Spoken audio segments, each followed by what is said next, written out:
자, 21M. 오늘 미국 CPI 소비자 물가지수가 나왔죠. 9.1% 나왔어요.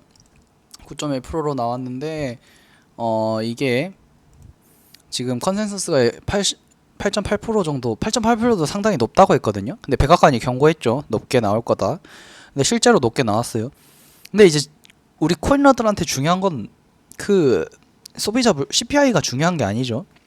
그래서 코인이 어떻게 되냐, 이게 중요한 건데 짧게 이야기하겠습니다. 많이 알아보실 분들은 알아보겠지만 일단 미국 소비자 물가지수가 올라간다는 거는 인플레이션이 계속된다는 거고, 인플레이션이 계속된다는 거는 그 물가를 잡기 위해서 금리를 계속 인상한다는 겁니다.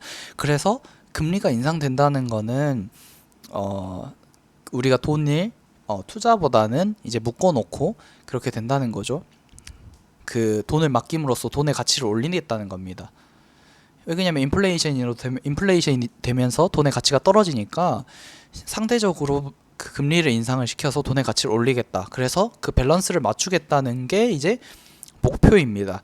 그래서 CPI가 늦게 나오면은 금리 역시 인상을 하게 되는데요. 사실 6월에 7.5bp 인상을 했잖아요. 근데 지금 7월에 7.5bp를 인상을 하고 기준금리 3.5를 맞추기 위해서 조절을 해갈 거다. 그 뒤로는 줄어들 거다라는 게 일반적인 의견이었는데, 현재 상황에서는 1%, 그러니까 100bp를 올리겠다는 말들이 많아지고 그 주장이 지금 강해지고 있습니다.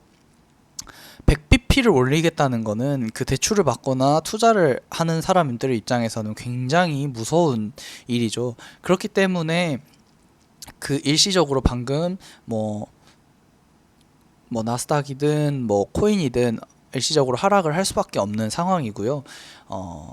전체적으로 그렇게 하락을 하는데 우리한테 중요한 거는 이제 코인은 어떻게 되느냐, 뭐 이게 중요하죠.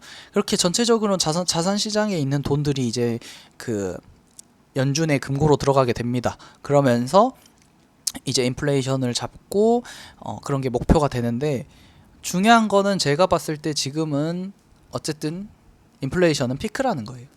그러니까 인플레이션이 지금 제일 높게 올라오고 내년에는 이거보다는, 아니 내년이래, 다음 달에는 이거보다는 덜 할 것이다 라는 게 제 개인적인 생각이기도 하고 일반적인 사람들의 생각이기도 합니다.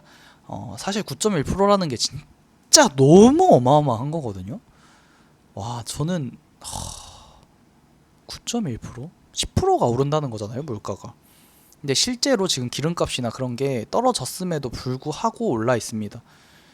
사실 저번 달에 이야기했던 게 나올 악재 다 나왔다라고 생각을 했는데, 지금 보면은 그게 끝나지 않은 상태죠. 근데 저는 여전히 6, 7월이 가장 어려운 달일 거라고 생각하고, 그 이후로는 그래도 지금보다는 나을 거다라는 생각이 강합니다.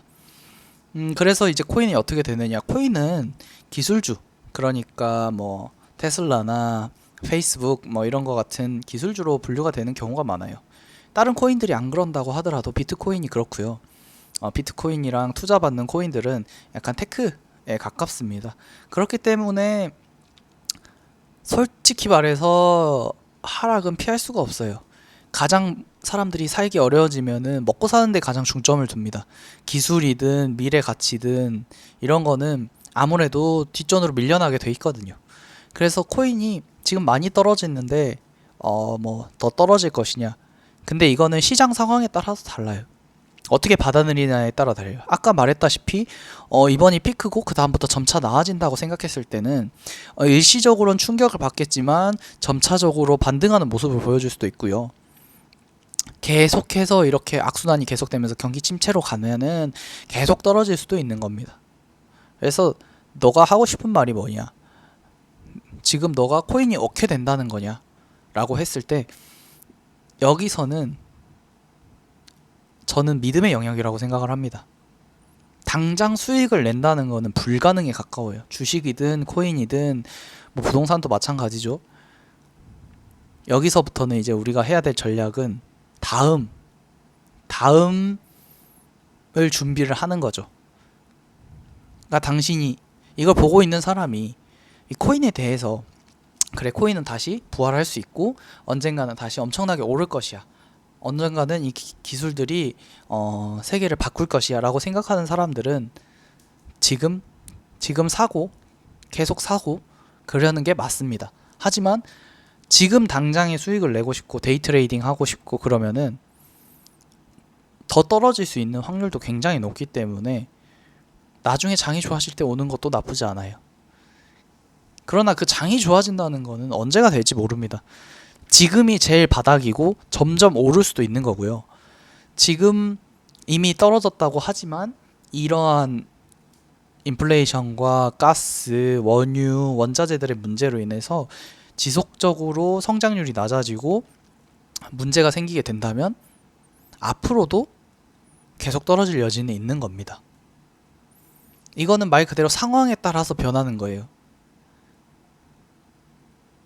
그 상황을 예측하고 차트를 보는 사람들은 이제 이런 식으로 떨어지고 이런 식으로 오르고 이렇게 생각하지만 저는 차트를 보는 사람이 아니기 때문에 이 시황을 생각하는 사람이기 때문에 지금은 자신만의 그 믿음을 가지고 하는 것이 굉장히 중요하다고 생각해요. 뚝심을 가져야 된다는 거죠. 이래 나는 계속 떨어지면 계속 모을 거야. 경기 침체 오라 그래. 그래도 내가 그때 되면은 더 모을 거야. 이렇게 생각하는 사람이랑 이제 떨어지면은 못 살 것 같은데 이렇게 생각하는 사람들이 있겠죠. 그래서 지금은 떨어지고 오르는 것보다는 내가 그걸 버틸 것이냐, 이 하락이랑 뭐 횡보든 버틸 것이냐, 아니면은 나중에 장이 좋아질 때 그때 다시 오겠다, 혹은 그냥 이제 코인이랑 주식이랑 그런 거 다 버리고 그냥 현생을 살겠다, 이 둘 중 하나를 선택하게 되는 것이죠. 저는 제가 지금 말하고 있는 것처럼 저는 존버할 겁니다. 진짜 존버할 거고, 이 가치에 대해서는 솔직히 저도 잘 모르겠지만 아직 비트코인의 시대가 끝났다고는 생각하지 않아요. 그렇기 때문에 저는 좀 더 사고 좀 더 모으고 좀 더 기다리고 해볼 생각입니다. 경기 침체가 오더라도요. 물론 이제 정말 장기적인 침체로 간다면, 근데 지금 이렇게 소비자 물가지수가 오르고 그거에 따라서 금리 인상하는 것 자체가 이러한 장기적인 경기 침체와 굉장한 경제 위기를 막기 위해서 그러는 것도 있어요. 금리를 올리는 것 자체가. 그렇기 때문에 이게 굉장히 그 다방면으로 생각을 해야 됩니다. 단순히 CPI가 올랐어. 인플레이션이 되니까 금리가 올라. 금리가 오르면 자산 시장이 떨어지고 그러면은 무조건 폭락하겠네. 이렇게 단순한 게 아니더라고요. 그래서 이것도 좀 더 복합적으로 생각해 보시길 바라면서, 그래서 코인은 어떻게 되냐고요? 그거랑 상관없이 모을 건지 떠날 건지 결정하시라는 말입니다. 오늘 여기까지 할게요.